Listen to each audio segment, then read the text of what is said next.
And if you brought your cell phone to school, you could leave it in the locker, in your locker, because everyone had a locker.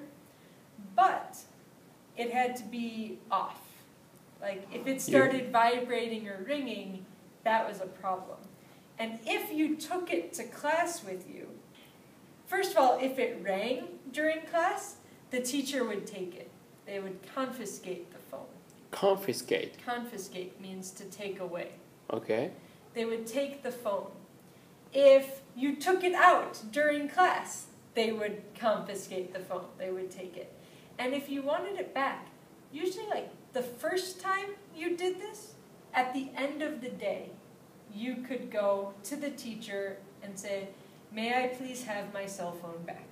And they'd give it back to you. If that the first... The first time. Okay. If it was the second time, maybe even the second time you could do that. But usually, by the second or third time, you would not be allowed to get your phone back.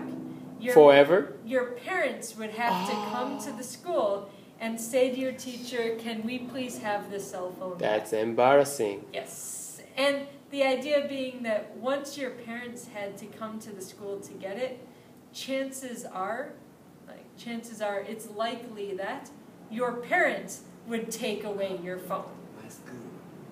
Same? Did the same? Okay. I'm so glad. I really hated it when someone's phone would ring during class. That's really disturbing.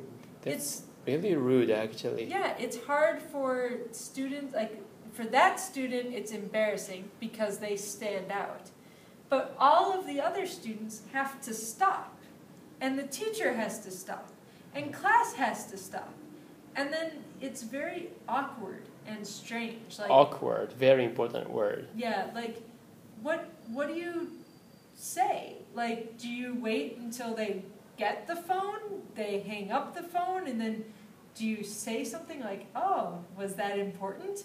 Or do you continue with class? It's awkward and it is rude, I think.